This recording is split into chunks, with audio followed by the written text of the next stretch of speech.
You found Michigan's retirement coach, Mike Douglas. 5 changes that could apparently make a big difference in your 401k. Or, no, 5 changes to your 401k that could make a big difference to your retirement. Allegedly. I found this list. Allegedly. I need you to break it down for me, Mike, all right? So that's what we're going to do. Here we go. Come on, everybody. Let's go. This is Mike Douglas, certified financial planner, Michigan's retirement coach, and I'm Heather Branch here to ask Mike about the things that I find online.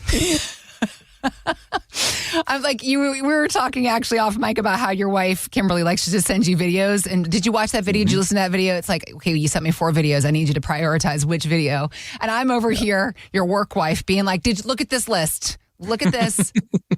We need to talk about this. Because this list is coming from MarketWatch.com, a reliable source that many of us look at for information on many different places from many different financial perspectives. Yep. But they published this article talking about 5 changes to a 401k that could make a big difference in your retirement. And this is stuff that I hadn't heard of before, Mike. So I wanted to ask you about your thoughts on this. Are these basically suggestions that may or may not come to fruition from a legal perspective? And also, let's discuss the idea of what you look for when you review, because you've reviewed. You couldn't even begin to count how many 401k reviews you've done in your office. No. So summarize what this is and then also talk about what it is you look for in a 401k review process. So some of this is proposed legislation. Some of it is just things that are being co-opted in the industry. Okay. And so we can talk through some of those and what I see as pros and cons. Okay. Because I think there's very rarely a straight pro or a straight con. Right. There's Every ying's got a yang. Yes. So let's go through them. So the 5 things that MarketWatch says, 5 changes to a 401k that could make a big difference in your retirement. The first one was a proposal to give credits for long-term family caregivers. So this was built around the idea that what happens if I have to step out of the workforce for a little while to care for my parent or somebody who needs help? Then I try to jump back into the workforce to prepare for my own retirement. Could there be an extra provision to catch up? Okay. And it says specifically here, in many families, loved ones become caregivers for relatives who are older or who fall ill. They back out on offers. They could be working or even stop working altogether. A bill in Congress would allow people to make catch-up contributions to retirement accounts such as 401k plans and IRAs if they took time away as a caregiver. Yeah. I love the idea. A couple of reasons why I love the idea. But one, I feel a but coming on. Please carry on, sir. Here's the goods. Okay. Number one, I think it's good that we're giving people opportunities to save more money. Yeah. Right. So this isn't the government giving you free money because you did this. This is, hey, you know what? You had to step out for a while. We get it. We will allow you to put more money into savings, which I already think it's stupid that they limit how much we can save. Right. I already don't like it. Right. But they are saying, hey, if this were to go through, they're saying, you know what? Just like at age 50, you get a catch-up contribution.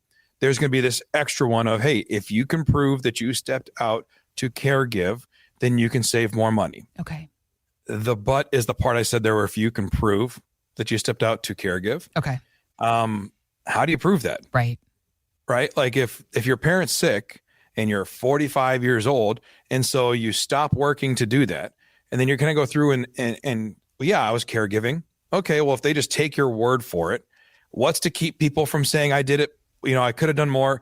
I don't know how they quantify that. Right. Right. If you're not a licensed caregiver, and I don't think you have to, my mother-in-law cared for my wife's grandfather for years and her grandmother. So it's like, she's given her life to care for them. And it was really difficult. She couldn't work because why? Because through the night, she's checking up on them, taking care of them. Yeah. It's a very real thing. Yeah. But if they're going to ask you to prove that you are a caregiver for a family member, how do you do that? Okay. They don't pay you. Your father does not pay you for helping him around the house because he can't move. Like, it's just not. So I don't know how they quantify that, how they detail that out. And then how do you avoid people taking advantage of it? But at the same time, I think it's stupid that they limit how much you can save in a 401k anyways. Okay. You know what? If Social Security is going to have these funding issues down the road, companies aren't giving pensions. Why are you saying I can only put in $24,000 a year into a 401k? Just let me put in as much as I want. I'm saving for my retirement. Let me do it pre-tax. I get why, because there's tax benefits. Pensions essentially gone away. Social Security's in trouble. Like, I got to do something. Right. Yeah. And their whole thing is, well, because there's tax advantages inside of it. There should be for savers. if you put money away and you save it, then there should be something. Because why? Because I'm footing the bill for my own retirement. So let me at least do something right. Okay. Okay. So that's the first one. Okay. Number one, give credits. If we're going back to C or no, or yes or no, do I agree, disagree? I agree mostly. I love the idea of it. Okay. I'm wondering how the application works. Sure. That's all. Sure. Number two, automate annuities and target date funds. Okay, so this is loaded. That was a lot of words in one super sentence. Nerdy. Yeah. We're about to get super nerdy on this one. All right. So target date funds are in your 401k, and the whole idea is that you say, when am I going to retire? 2045. Yep. Okay, great. So you get a target date 2045 fund, and as you get older, it goes from risk and conservative. It kind of starts to balance out more. Where when you're young, if I'm going to retire in 20 to 25 years, it's a risky portfolio. So I have all these equities and only a few bonds. And then as you get closer to retirement, it just every year, little bit by little bit, it gets a little bit more even. Even when you retire or get to that date, it's still like 50-50. It's not like, hey, I've gone to super safe and very conservative. It's still about 50-50 equities to bonds. Mm-hmm. But what they're saying inside of this is target date linked accounts, they automatically adjust typically for more, like I said, from equities to bonds. But now some 401k providers are offering target date funds that automatically incorporate annuities into the portfolio. Okay. So instead of bonds, you buy annuities. Okay. So I think this is a good idea. I'm nervous about what people actually understand about the investment. That's, I think, the problem. The real problem is, as with all target date funds, people don't actually know what's happening. Right. We talked about this a couple episodes ago where we were saying that now that you can do private equity in 401ks. Yeah. And you can invest in IPOs in 401ks with a lot of the new laws that are passing. I think it's super cool. And for nerdy people like me, or for people who really get passionate about it, yeah, it's like, hey, that'd be great to invest in private equity and all these really cool things. However, how many people are going to get into it not understanding how risky it is or how speculative it is? And the same way, I don't mind annuities. I like annuities. I think they can be a good tool for the right client in the right situation, as long as they understand how they work, understand that there's a long-term investment, understand that there's lack of liquidity, understand that there's mitigated gains. Yeah. You have to really understand those pieces to determine if it's a good fit for you. I feel like in these, what's going to happen is people say, I have a target date fund. So when I retire, it's going to be accounts that I can get to. Can you take the money out of that annuity would be my question. Mm-hmm. Or am I buying something that I don't realize that when I retire, I can't just liquidate out to get to buy an RV or whatever, right? Like, I just think that there's some concerns there. Okay. I would rather see it not built into a target date fund, but as a separate line item in the 401k. Yeah. You can get a target date fund, or would you like a lifetime annuity? And you can put money into it. And if you put money into it, you have to sign some disclosures and maybe you watch a video. I understand that this is what this means. You sign off on it. Great. Well, then I got educated before I purchased, because when you buy a target date fund, you can change out every paycheck if you want. I'm going to buy this. I'm going to move in and out. Annuities, you can't move in and out of. Right. They are a long-term investment. I'm not saying they're a bad investment. I'm not saying they're a good investment. I'm saying they're a long-term investment. Need to know what you're working with. Yeah. Man, there's a lot of fine print annuity contracts. Yeah. And I think there's some that are wonderful and some that absolutely suck. So I just think we have to be aware of what we're buying. Okay. In the same way, I would never buy a car that was behind a curtain and I hadn't really seen, but they say, just so you know, this car will drive you everywhere you need to go the rest of your life. Well, what kind of car is it? Right. And it's a brand you've never heard of. You've got 4 kids. It's a 2-door sports car. Yeah. Right. And I just think that I want to be well informed before I make a decision on a long-term investment, especially if it's the last car I get to own the rest of my life. Mm-hmm. So I don't like them being wrapped into target date funds. Okay. I'd rather see them separate line item. But then that kind of speaks into the next one, which is number 3, more guaranteed income options in 401ks. Mm-hmm. There are many more guaranteed income products available outside of 401ks than there are inside of them. So having a centralized marketplace that offers both could be a really good thing. That really speaks to what I think. I don't like them in target date funds, but I do like the idea that, you know what, I have this investment, and if I can start putting away money, a portion of my portfolio every year into an annuity, by the time I retire, it's going to kick out an extra $5,000 a month of income the rest of my life. That's really good income. That's your own pension.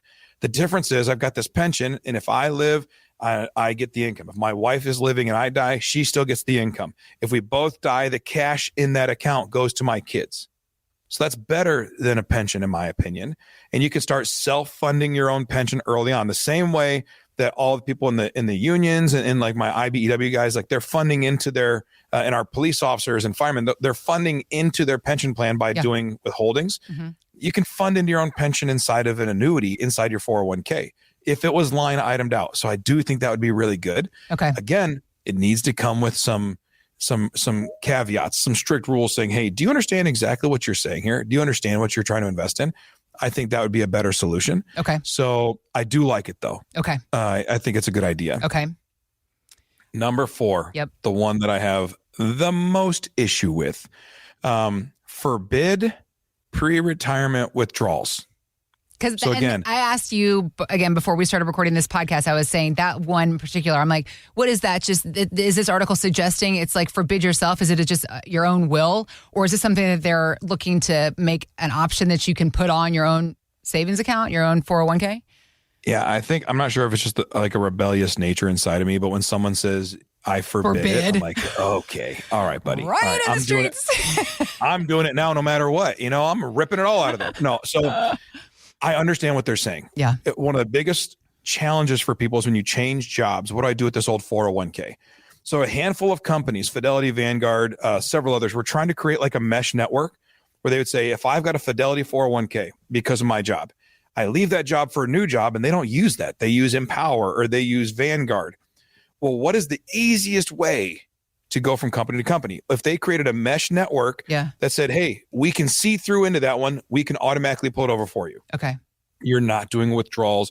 You're not doing rollovers. You're not doing all this stuff. It's just it's a partnership network. I think this is a great example of the market solving a problem without the government intervention. Okay. These companies are seeing the issue of orphan 401ks or people who are withdrawing money out of their 401k because they're just trying to get over to the new one. And they make a mistake and then they accidentally create a tax or a fee situation for themselves. Yes, because you know what? If you're not a financial advisor, it's not that you can't do it. It's that you don't like doing this type of stuff often, right? You're really good at being a nurse, at being a teacher, at being a mechanic, at being whatever you are, right? You're good at your job and this 401k is a benefit that job gave you. So now you go start a new job at a new place in a new building in a new parking lot, a new calendar, a new everything. Oh, by the way, you got to deal with that old 401k. Yeah, I'll get to it. That's what I hear all the time from people. I still got to deal with that thing. So the idea of a mesh network that does that is awesome. I think that's really, really cool.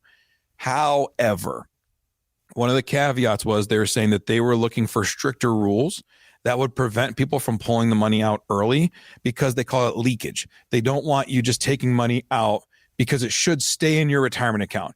And specifically some of the verbiage they use, I really didn't care for. It was the one line where it said, I'm sorry, I just want to make sure I say it really correctly. Yeah, cash outs are a big part of the problem because workers face hurdles in rolling over things, so on.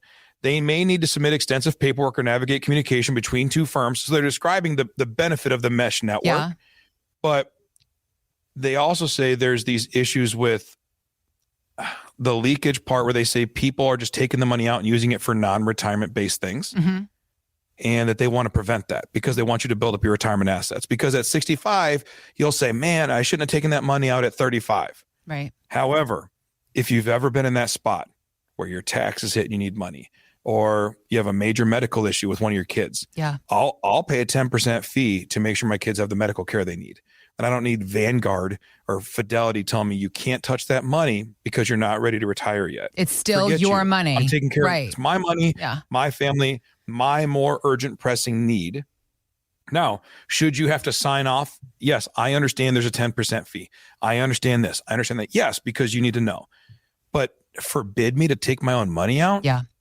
Get the heck out of here. Yeah. I'm not okay with that. Yeah. So, especially because, in the perfect world, we would always have a good, 6 months of savings. We would have a good emergency fund. And when we get a $20,000 medical bill, you're able to pull from your savings account and take care of it. But some of us live in reality. And when you're a young family and you've got kids, and like I remember specifically when Gavin was, I think maybe just 1.5 years old, something like that. Mm-hmm. It was either when he was one, had just turned 1 into 2 or just turned 2, whatever it was. It was right around Christmas time.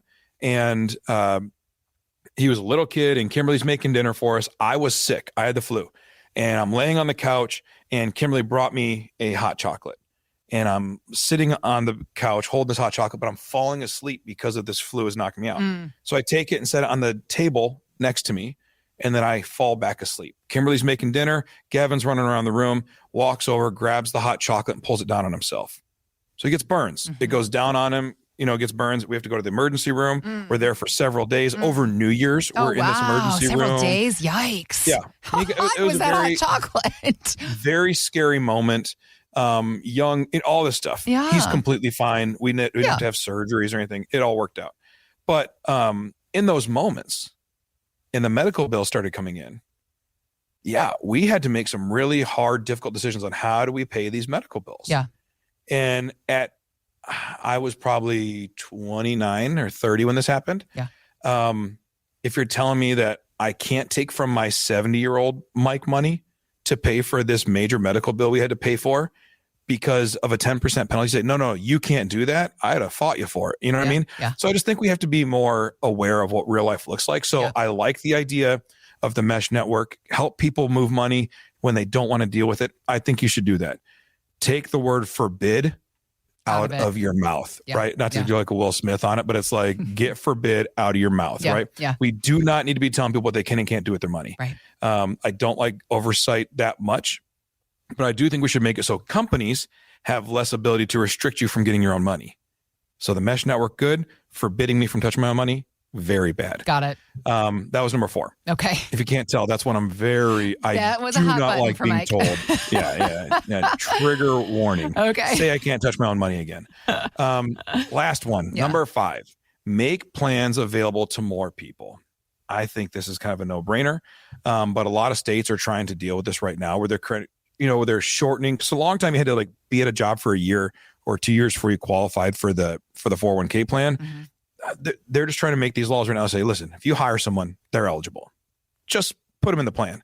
If they save, you match them. That's it. For a long time, companies didn't like it because what happens? Well, there's a certain percentage of people you hire and they don't make it past 90 days or they don't make it past 6 months or even a year. Some jobs take a long time to make sure they're up and running. And you don't know for a year if they're a good employee. So why the heck would a company have to invest into the 401k of that in person if you don't even know if they're going to work out yet? Right. I get it.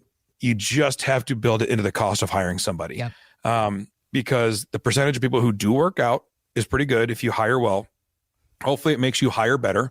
And at the same time, help people save. Yeah. I do not trust the full fundability of Social Security for people under the age of 60 right now, 65.